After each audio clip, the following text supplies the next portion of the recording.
ഓം ശ്രീ നാരായണ പരമഗുരവേ നമഃ.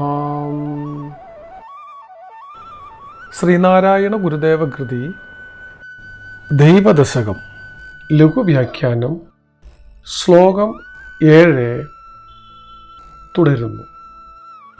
ദൈവം കാലസ്വരൂപനാണ്. കാലം എന്താണെന്ന് തിരിച്ചറിയാൻ കഴിവുള്ള ഒരാൾക്ക് ഇവിടെ ദൈവം മാത്രമേ ഉള്ളൂ എന്ന് തെളിയും. ആധുനിക ശാസ്ത്രജ്ഞന്മാരിൽ ഐൻസ്റ്റീൻ കാലവും ദേശവും പരസ്പര സാപേക്ഷകമാണെന്ന് കണ്ടെത്തി.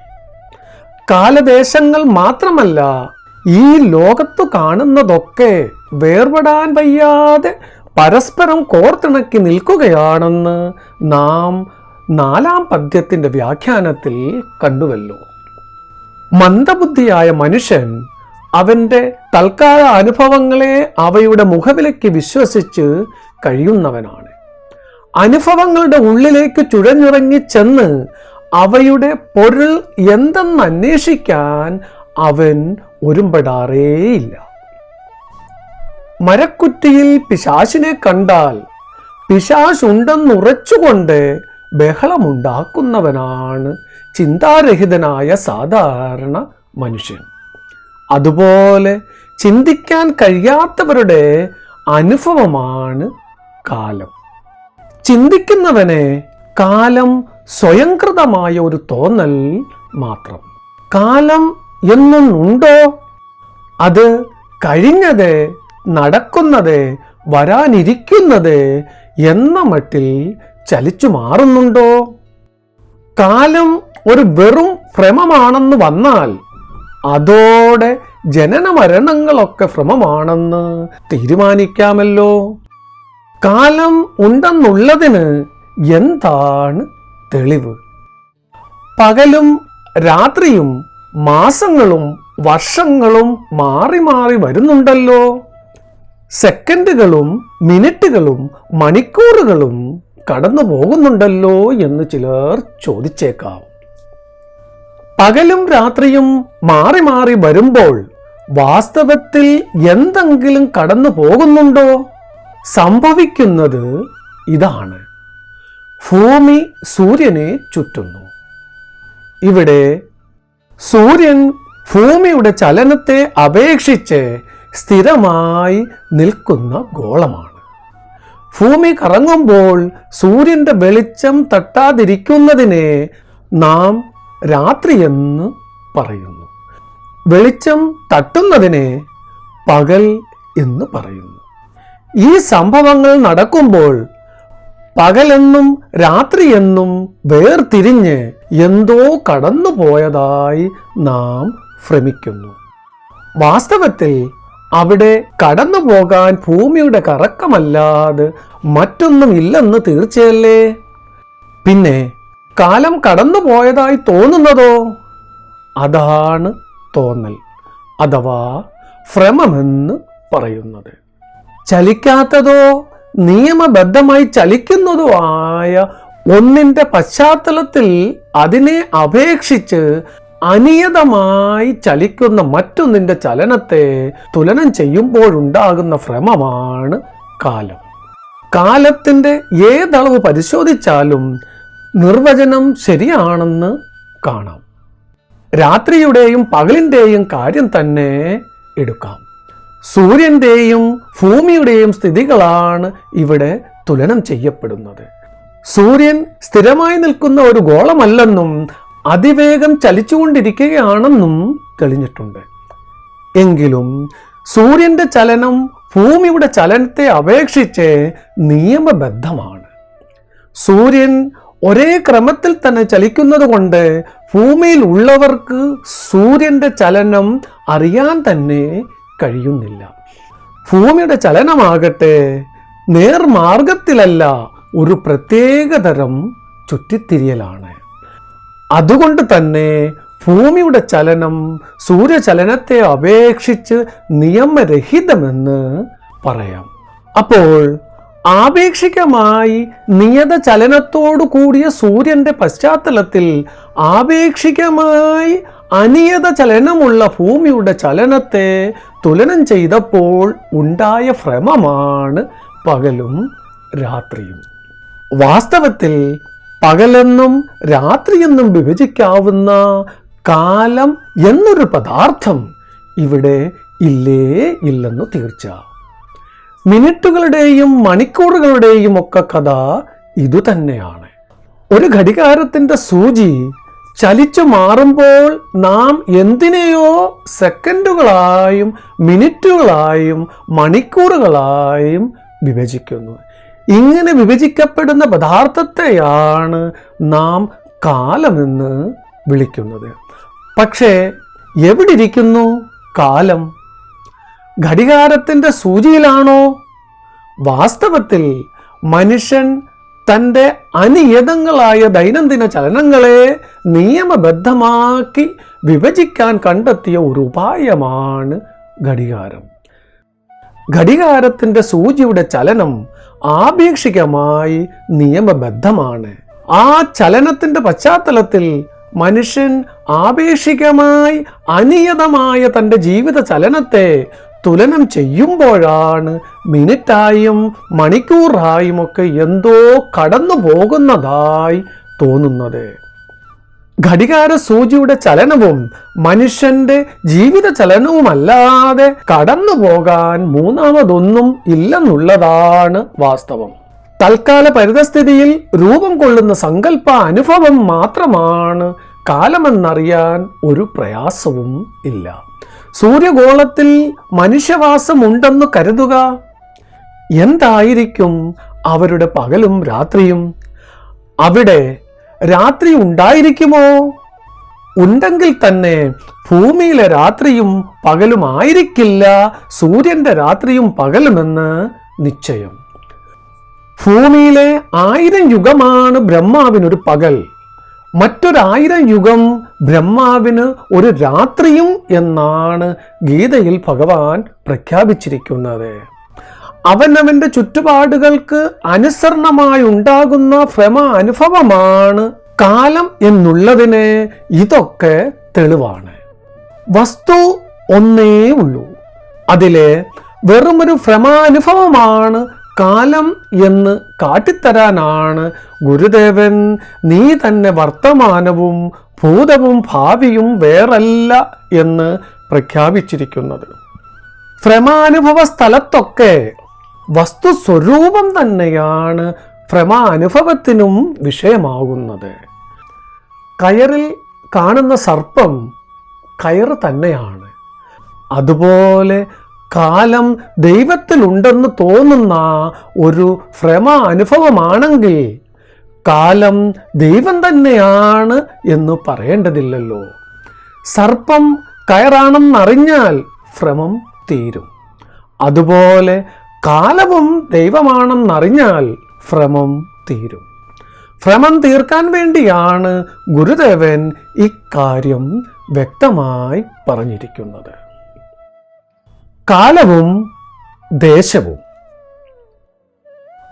കാലം ഭ്രമാനുഭവമാണെന്ന് പറയുമ്പോൾ ദേശത്തെ കൂടി ഉൾപ്പെടുത്തിക്കൊണ്ടാണ് പറയുന്നതെന്ന് ഓർക്കണം. പദാർത്ഥങ്ങൾക്ക് നിൽക്കാൻ ഇടമരുളുന്നതായി തോന്നുന്ന ആകാശമാണ് ദേശം. പ്രപഞ്ച മണ്ഡപത്തിൻ്റെ നെടുന്തൂണുകളാണ് കാലദേശങ്ങളെന്ന് വേദാന്ത ശാസ്ത്രം പണ്ടേ ധരിച്ചിരിക്കുന്നു. ഈ 2 തൂണുകളും പരസ്പരം ആശ്രയിച്ചു കൊണ്ടാണ് പ്രപഞ്ചത്തെ താങ്ങി നിൽക്കുന്നത്. ഒന്ന് ചുരുങ്ങിയാൽ മറ്റേത് ചുരുങ്ങും, ഒന്ന് നീണ്ടാൽ മറ്റേത് നീളും, ഒന്ന് ഇല്ലാതായാൽ മറ്റേതും ഇല്ലാതാകും. ഐൻസ്റ്റീൻ കാലദേശങ്ങളുടെ സാപേക്ഷിക സ്ഥിതി തെളിയിച്ചു കഴിഞ്ഞിട്ടുണ്ട്. ഒരു ജെറ്റ് വിമാനത്തിൽ അമേരിക്കയിലേക്ക് പോകാൻ നിൽക്കുന്ന പൈലറ്റിനോട് ന്യൂയോർക്ക് പട്ടണം എവിടെയാണെന്ന് ചോദിച്ചാൽ ഇതാ അടുക്കൽ തന്നെ 8 മണിക്കൂർ കൊണ്ട് എത്തിച്ചേരാം എന്നായിരിക്കും അയാളുടെ ഉത്തരം. നേരെ മറിച്ച് അമേരിക്കയിലേക്ക് കപ്പൽ യാത്ര ചെയ്യാൻ ഒരുങ്ങി നിൽക്കുന്ന കപ്പിത്താനോട് അതേ ചോദ്യം തന്നെ ചോദിച്ചാൽ വളരെ അകലെയാണ് 6 മാസം വേണം അവിടെ എത്താൻ എന്നായിരിക്കും മറുപടി. കാലദേശങ്ങളുടെ സാപേക്ഷിക സ്ഥിതി ഈ ഉത്തരങ്ങളിൽ നിന്നും സ്പഷ്ടമാണ്. മനുഷ്യ ശരീരത്തിൽ പറ്റിയിരിക്കുന്ന ഒരു ഉറുമ്പിനെ ആ ശരീരത്തിലെ തലയും കാലും അതിവിദൂരതയിൽ സ്ഥിതി ചെയ്യുന്ന 2 ധ്രുവങ്ങളായി അനുഭവപ്പെടാം. ആ ധ്രുവങ്ങളിൽ ഒന്നിൽ നിന്നും മറ്റൊന്നിൽ എത്തിച്ചേരാൻ ഉറുമ്പിൻ്റെ കാലഗണനയിൽ ചില വത്സരങ്ങൾ വേണ്ടി വന്നു എന്നു വരാം. എന്നാൽ മനുഷ്യന് തൻ്റെ കാലും തലയും 2 ദേശങ്ങളാണെന്ന തോന്നൽ തന്നെ ഇല്ല. അവിടെ എത്തിച്ചേരാൻ സമയത്തിൻ്റെ ആവശ്യവും ഇല്ല. ഭൂമിയുടെ ഉത്തരദക്ഷിണ ധ്രുവങ്ങളെക്കുറിച്ച് മനുഷ്യൻ്റെയും ഭൂമിയുടെ അനുഭവം ഏതാണ്ട് ഇതേ തരത്തിലായി കൂടുന്നില്ല. ഇനി സൗരയൂഥത്തെ മുഴുവൻ ഒരു ശരീരമായി അനുഭവിക്കാൻ കഴിയുന്ന ഒരു അഹം തത്വം നിലവിലുണ്ടെങ്കിൽ സൂര്യനും ചന്ദ്രനുമൊക്കെ ആ ശരീരത്തിൻ്റെ അവയവങ്ങളാണെന്നും അവയിൽ എത്തിച്ചേരാൻ വിശേഷിച്ച് സമയദൈർഘ്യത്തിൻ്റെ ആവശ്യമൊന്നുമില്ലെന്നും അനുഭവിച്ചറിയാൻ കഴിയുന്നതാണ്. ഇതിൻ്റെയൊക്കെ അർത്ഥം കാലദേശങ്ങൾ തൽക്കാലത്തെ നിലനിൽപ്പിൻ്റെ സ്വഭാവമനുസരിച്ചുളവാകുന്ന ഭ്രമാനുഭവങ്ങൾ മാത്രമാണെന്നല്ലേ? കാലദേശങ്ങളുടെ ഈ സാപേക്ഷിക സ്ഥിതി മുൻപ് വേദാന്ത ശാസ്ത്രത്തിന് വ്യക്തമായി തെളിഞ്ഞിരുന്നുവെന്ന് മാത്രമല്ല, പാകപ്പെട്ട മനസ്സിന് തെളിയിച്ചു കൊടുക്കുവാനും കഴിഞ്ഞിരുന്നു. സംശയമുള്ളവരുണ്ടെങ്കിൽ ഗീതയിലെ വിശ്വരൂപ ദർശന യോഗമെന്ന 11ാം അധ്യായം വായിച്ചു നോക്കേണ്ടതാണ്. അഥവാ മണ്ണു തിന്ന ഉണ്ണിക്കണ്ണന്റെ വാ തുറന്നു നോക്കിയ യശോദ കണ്ട കാഴ്ച പഠിച്ചു നോക്കേണ്ടതാണ്. അതുമല്ലെങ്കിൽ ശ്രീരാമകൃഷ്ണദേവൻ നരേന്ദ്രനെ, അതായത് വിവേകാനന്ദനെ, ഈശ്വരനെ കാട്ടിക്കൊടുക്കാൻ ശ്രമിച്ചപ്പോൾ ഒക്കെ നരേന്ദ്രനുണ്ടായ അനുഭവം എന്തെന്ന് വിശകലനം ചെയ്ത് നോക്കിയാലും മതി. കാലദേശങ്ങൾ സാപേക്ഷ സങ്കല്പങ്ങളാണെന്ന് മാത്രമല്ല, അവയുടെ തോന്നൽ ഉളവാക്കുന്ന വസ്തു സ്വരൂപം എന്തെന്നും വേദാന്ത ശാസ്ത്രത്തിന് അന്നേ തെളിഞ്ഞിരുന്നു.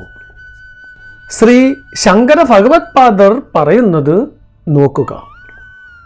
കലനാത് സർവഭൂതാനാം ബ്രഹ്മാധീനാം നിമേഷതഃ കലശബ്ദേന നിർദ്ദിഷ്ടോ ഹൃഖണ്ഡാനന്ദ അച്യുതഃ. ബ്രഹ്മാവ് മുതലുള്ള എല്ലാ പ്രപഞ്ച ദൃശ്യങ്ങളെയും നിമേഷമാത്രം കൊണ്ടുണ്ടാക്കി കാണിക്കുന്ന അഖണ്ഡാനന്ദ സ്വരൂപമായ വസ്തു തന്നെയാണ് കാലമെന്ന് അറിയപ്പെടുന്നത്. ലൗകികന്റെ കാലസങ്കല്പവും ദേശസങ്കല്പവും ഈ വസ്തുസ്വരൂപം അറിയുന്നതോടെ പൊട്ടിത്തകരുന്നതാണ്. വസ്തുസ്വരൂപം ഗ്രഹിച്ച് കാലദേശങ്ങളെ അതിജീവിക്കാൻ കഴിഞ്ഞതുകൊണ്ടാണ് ഗുരുദേവൻ ജനനീ നവരത്ന മഞ്ജരിയിൽ കാലാദിയായ മൃദുനൂലാലേ എന്നിങ്ങനെ കാലം, ദേശം, നിമിത്തം എന്നിവയെ മൃദുനൂലുകളായി ചിത്രീകരിച്ചിരിക്കുന്നത്. മൃദുനൂലാലേ എന്നതുകൊണ്ട് ഒന്ന് ബലപ്പിച്ചാൽ പൊട്ടിത്തകരുന്നവയാണെന്നാണ് അർത്ഥമാക്കുന്നത്. ഗുരുദേവനെ പോലെയുള്ള സത്യദർശികൾ കാലസങ്കല്പത്തെ പരാമർശിക്കുമ്പോൾ അതിൽ ദേശസങ്കല്പവും ഉൾക്കൊണ്ടിരിക്കുന്നു എന്ന് അറിയേണ്ടതാണ്. വർത്തമാനം, ഭൂതം, ഭാവി എന്നിങ്ങനെ വിഭജിക്കപ്പെടുന്ന കാലത്തിൻ്റെ വർത്തമാന ഭാഗം മാത്രമാണ് ലേശമെങ്കിലും അനുഭവ വിഷയമാകുന്നുവെന്ന് കരുതാവുന്നത്. ഭൂതകാലം മറഞ്ഞു കഴിഞ്ഞതും ഭാവി വരാനിരിക്കുന്നതുമായതുകൊണ്ട് അവ അനുഭവ വിഷയമാക്കുകയെന്ന പ്രശ്നമേയില്ല. ഭൂതമോ ഭാവിയോ അനുഭവിക്കാൻ തുടങ്ങിയാൽ അവയും വർത്തമാനകാലമായി മാറുന്നതാണ്. ഇനിയും വർത്തമാന നിമിഷങ്ങളാണെങ്കിൽ അനുഭവിക്കാൻ തുടങ്ങുന്നതിന് മുൻപ് തന്നെ തിരോഭവിച്ച് മറയുകയും ചെയ്യുന്നു.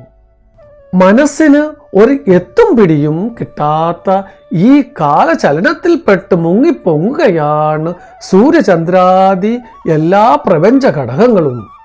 സർവം ഭക്ഷകമായ കാലത്തിൻ്റെ പിടിയിൽ നിന്നും രക്ഷപ്പെടാൻ ഇവിടെ ഒന്നിനും കഴിയുകയില്ല.